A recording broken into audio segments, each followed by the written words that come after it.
অন্তর্বর্তীকালীন সরকারের উদ্যোগ ও সংস্কারের ফলে দেশের অর্থনীতি বড় ধরনের বিপর্যয় থেকে রক্ষা পেয়েছে। রাজধানীর একটি হোটেলে অন্তর্বর্তীকালীন সরকারের ৩৬৫ দিন শীর্ষক সিপিডি ডায়ালগে একথা বলেন সিপিডির নির্বাহী পরিচালক ফাহমিদা খাতুন।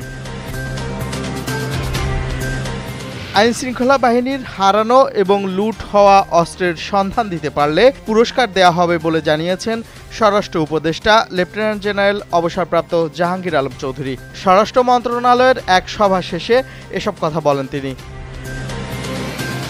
প্রকৃত আয় ব্যয় সম্পদ ও দায় সঠিকভাবে প্রদর্শন না করে জিরো ট্যাক্স রিটার্ন দাখিল করলে করদাতার ৫ বছর কারাদণ্ড হতে পারে। এক সংবাদ বিবৃতিতে এসব তথ্য জানায় জাতীয় রাজস্ব বোর্ড এনবিআর।